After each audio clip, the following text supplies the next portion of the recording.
पालघरमधून धक्कादायक बातमी समोर आली आहे. मासवड येथील अनुदानित प्राथमिक माध्यमिक आश्रमशाळेत इयत्ता पहिलीतील अवघ्या 6 वर्षाच्या श्रेयांश या विद्यार्थ्याचा उपचारापूर्वीच मृत्यू झाल्याने खळबळ उडाली. विशेष म्हणजे या आश्रमशाळेत यापूर्वी 6 ऑगस्ट रोजी रिया हाडळ या विद्यार्थिनीचा मृत्यू झाला होता. त्यामुळे आश्रमशाळेतील विद्यार्थ्यांच्या आरोग्य सुरक्षेचा प्रश्न पुन्हा एकदा ऐरणीवर आलाय. दरम्यान श्रेयांशच्या मृत्यूनंतर आरोग्य विभागाने तातडीने आश्रमशाळेत धाव घेत आश्रमशाळेची आरोग्य तपासणी सुरू केली. तपासणी दरम्यान तब्बल 29 विद्यार्थ्यांमध्ये तापाची लक्षणे आढळून आल्याची माहिती समोर आली आहे. विद्यार्थ्यांवर तातडीने उपचार सुरू करण्यात आले असून शाळेच्या सभागृहात वैद्यकीय व्यवस्था करण्यात आली आहे. त्यामुळे आरोग्य विभागाकडून परिस्थितीवर लक्ष ठेवलं जाते. मासवडच्या या आश्रमशाळेत सुमारे 450 विद्यार्थी शिक्षण घेत असून त्यापैकी तब्बल 394 विद्यार्थी वसतिगृहात वास्तव्यास आहेत. त्यामुळे एवढ्या मोठ्या संख्येने विद्यार्थी एकाच ठिकाणी राहत असताना त्यांच्या आरोग्याची, स्वच्छतेची, पिण्याच्या पाण्याची आणि भोजन व्यवस्थेची नियमित तपासणी होणे अत्यंत गरजेचे आहे.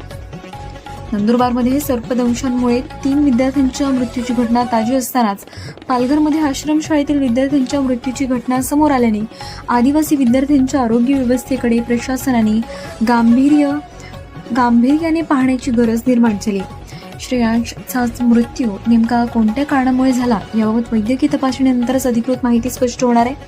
मात्र एका विद्यार्थ्याचा मृत्यू आणि त्याच परिसरात अनेक विद्यार्थ्यांना तापाची लक्षणे आढळणे ही बाब निश्चितच चिंताजनक आहे. आता प्रश्न केवळ विद्यार्थ्यांच्या शैक्षणिक प्रगतीचा नाहीये, तर त्यांच्या सुरक्षेचा आणि आरोग्याचा आहे. लोकप्रतिनिधी, आमदार, खासदार आणि जिल्हा परिषद सदस्य यांनी केवळ बैठका आणि आश्वासनांपुरते मर्यादित न राहता आठवड्यातून किमान एका आश्रमशाळेला प्रत्यक्ष भेट देण्याची गरज आहे. विद्यार्थ्यांसोबत जेवण करावे, वसतिगृहातील सुविधा पाहाव्यात, पिण्याचे पाणी, स्वच्छता, आरोग्य तपासणी, भोजनाचा दर्जा आणि विद्यार्थ्यांना मिळणाऱ्या इतर सेवा सुविधांची प्रत्यक्ष माहिती घ्यावी. कारण आदिवासी विद्यार्थ्यांना शिक्षण मिळणे जितके महत्त्वाचे आहे, तितकेच त्यांना पौष्टिक आणि उत्तम दर्जाचे जेवण, सुरक्षित निवास आणि वेळेवर वैद्यकीय उपचार मिळणे ही काळाची गरज आहे. जनतेचा वलीचा थेट सवाल आहे. आश्रमशाळांमध्ये वारंवार आरोग्याचे प्रश्न निर्माण होत असतील तर प्रशासन आणि लोकप्रतिनिधी प्रत्यक्ष पाहणी कधी करणार? विद्यार्थ्यांच्या आरोग्य आणि सुरक्षेसाठी ठोस उपाययोजना कधी होणार? आणि आदिवासी विद्यार्थ्यांना केवळ शिक्षणच नव्हे तर सुरक्षित आणि सन्मानजनक जीवनाची हमी कधी मिळणार?